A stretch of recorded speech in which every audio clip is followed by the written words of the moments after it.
أعوذ بالله من الشيطان الرجيم. بسم الله الرحمن الرحيم. Assalamualaikum warahmatullahi wabarakatuh. Alhamdulillahi sadaqa wa'adah wa nasara 'abdah. Ashhadu an la ilaha illallah wahdahu la syarika lah wa ashhadu anna Muhammadan 'abduhu wa rasuluh.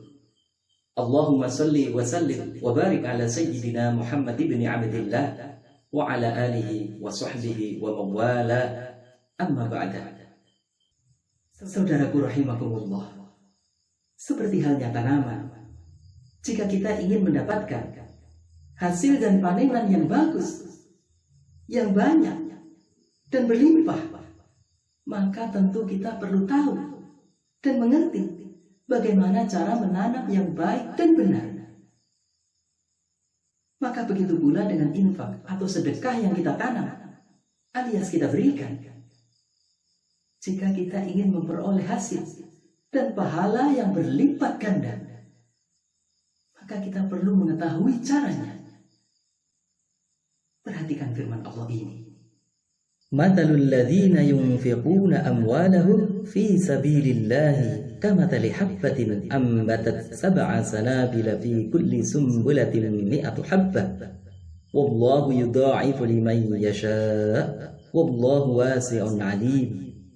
Perumpamaan orang-orang yang menginfakkan harta benda mereka di jalan Allah adalah seperti biji yang menumbuhkan cabang atau tandan, yang di setiap cabang atau tandan itu tumbuh 100 biji lainnya. Dan Allah akan melipat gandakan infak tersebut kepada siapa yang dikehendakinya. Dan Allah Maha Luas serta Maha Mengetahui. Quran Surah Al-Baqarah ayat 261. Di sini Allah mengumpamakan infak itu dengan biji tanaman yang kita tanam. Biji tanaman itu akan menghasilkan berapa? Bisa 7, 10, 100, 700, 1000 atau bahkan lebih, bergantung pada 3 hal. Pertama, dari kualitas benih atau bibitnya. Kedua, dari media tanamnya. Dan ketiga, bagaimana cara menanam dan merawatnya. Pada kesempatan ini, kami hanya akan membahas poin yang pertama terlebih dahulu. Untuk yang kedua dan ketiga, insya Allah kami akan sampaikan pada kesempatan berikutnya. Pada prinsipnya, setiap benih infak atau sedekah yang kita tanam alias kita berikan berpotensi menghasilkan buah pahala dan kebaikan selama sedekah itu berasal dari benih yang halal. Jika ia tidak halal alias haram, maka otomatis ia akan tertolak, tidak bisa tumbuh dan berbuah pahala. Sabda Nabi Shallallahu Alaihi Wasallam, Inna Allah Taala tayyibun la yaqbalu illa tayyiban. Sesungguhnya Allah Taala itu baik, Dia tidak akan menerima sesuatu kecuali dari yang baik. Hadis riwayat Muslim. Jadi, syarat pertama dan utama agar sedekah itu bisa tumbuh dan berkembang adalah ia harus berasal dari harta yang halal. Rasulullah Shallallahu Alaihi Wasallam bersabda, "Man tasaddaqa bi'adli tamratin min kasbin tayyibin, wa la yaqbalu Allahu illa at-tayyib, fa inna Allaha yaqbaluha biyaminihi, thumma yurabbiha li sahibihi, kama yurabbi ahadukum fuluwahu, hatta takuna mithlal jabal." Barang siapa yang bersedekah dengan sesuatu yang senilai dengan sebutir kurma dari usaha yang halal, sedangkan Allah tidaklah menerima kecuali yang baik, maka Allah akan menerima sedekahnya itu dengan tangan kanannya, kemudian mengembangkannya untuk pemiliknya, seperti salah seorang dari kalian yang membesarkan kuda kecilnya hingga sedekah itu menjadi besar seperti gunung. Hadis riwayat Bukhari dan Muslim. Syarat kedua, jika kita ingin sedekah itu tumbuh dan berkembang dengan pesat, menghasilkan pahala yang berlipat-lipat, maka kita harus pilihkan sedekah itu dari bibit yang unggul dan berkualitas. Lalu, dari mana kita mendapatkan bibit itu? Adalah dari harta terbaik yang paling kita cintai. Sebagaimana Allah Subhanahu wa Ta'ala menjelaskan, "Lan tanalul birra hatta tunfiqu mimma tuhibbun, wa ma tunfiqu min syai'in fa innallaha bihi alim." Kamu sekali-kali tidak akan sampai pada kebajikan sehingga kamu menginfakkan sebagian harta yang kamu cintai.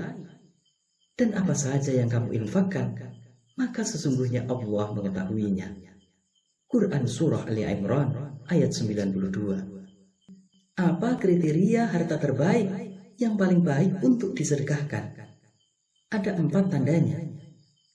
Pertama, hartamu yang kamu benar-benar miliki dan kuasai, di mana kamu bebas mentasarufkan dan berbuat apa saja dengan harta itu, karena kamu masih sehat, kuat, dan semangat. Kedua, hartamu yang kamu merasa berat untuk melepaskannya, karena ia begitu bernilai dan berharga.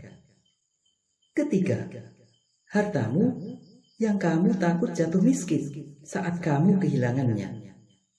Dan keempat, hartamu yang kamu membutuhkannya karena kamu sangat berambisi, ingin kaya, dan mengejar cita-cita. 4 tanda ini sebagaimana yang diisyaratkan hadis Nabi Shallallahu Alaihi Wasallam berikut.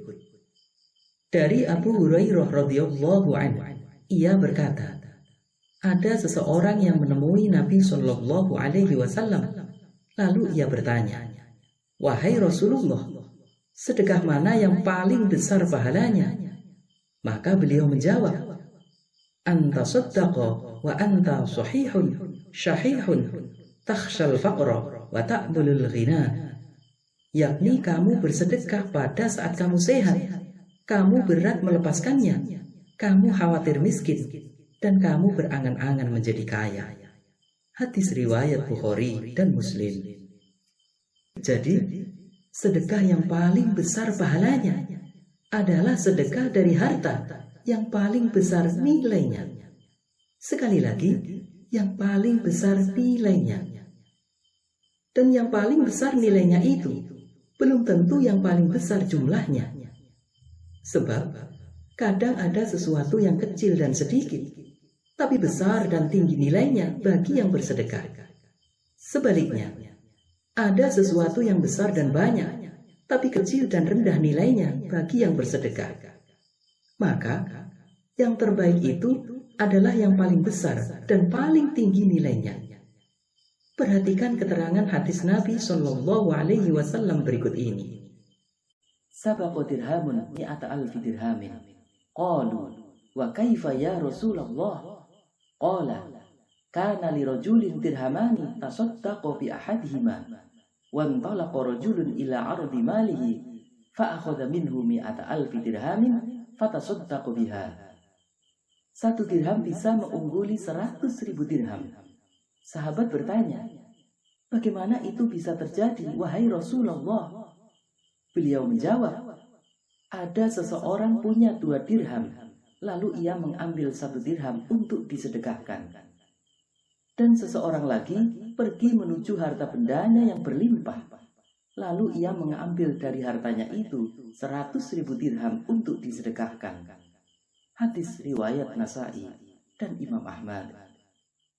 Dalam catatan kisah sahabat Nabi Shallallahu Alaihi Wasallam, ada seorang sahabat bernama Abu Talhah yang hanya dengan memberi kenyang kepada tamunya, ia lantas membuat Allah takjub. Sehingga Rasulullah Shallallahu Alaihi Wasallam bersabda, "Qad ajiballahu min sani'ikuma bidhaifikuma al-laila." Sungguh Allah telah takjub dengan apa yang kalian berdua lakukan kepada tamu kalian tadi malam. Hadis riwayat Bukhari dan Muslim. Apa yang membuat Allah takjub pada sedekahnya itu? Tentu bukan dari besarnya, bukan? Tapi karena nilainya. Sebab waktu itu Abu Talhah dan keluarganya tengah menderita kelaparan. Tapi bersamaan dengan itu, ia bersedia mengutamakan tamunya. Itulah yang membuat Allah takjub hingga sampai turun ayat wa yu'siruna ala anfusihim walau kana bihim khassasah wa may yuqa shuhha nafsihi faulaika humul muflihun. Dan mereka mengutamakan orang-orang muhajirin atas diri mereka sendiri, sekalipun mereka dalam kesusahan. Dan barang siapa yang dipelihara dari kekikiran dirinya, maka itulah orang-orang yang beruntung. Quran Surah Al-Hasyr ayat 9. Dari sini, setiap orang, entah yang kaya atau yang miskin, yang berpunya atau yang tidak berpunya, semua memiliki kesempatan yang sama untuk bersedekah dengan sedekah yang terbaik. Bagi dia yang kaya, jangan bangga dulu dengan sedekahnya selama ia belum bisa memberi harta kesayangannya. Dan bagi dia yang miskin, jangan berkecil hati karena ia tetap bisa bersedekah dengan apa yang paling berharga baginya. Akhirnya, kita tidak akan bisa meraih kebaikan tertinggi di dunia dan di akhirat. Kita tidak akan bisa meraih impian terindah, yakni surga Allah Subhanahu wa Ta'ala, sampai kita bersedia menginfakkan harta terbaik yang kita punya. Imam Hasan rahimahullah berkata, "Innakum lan tanalu ma tuhibbun illa bitarki ma tashtahun, wa la tadraku ma ta'malun illa bisabri ala ma takrahun." Sungguh, kamu tidak akan bisa memperoleh apa yang kamu cinta, kecuali dengan meninggalkan apa yang kamu suka. Dan kamu tak akan bisa meraih apa yang kamu impikan, kecuali dengan bersabar atas apa yang kamu benci. Mari kita belajar dari kisah Nabiullah Ibrahim alaihissalam, di mana beliau adalah teladan terbaik dalam hal ini.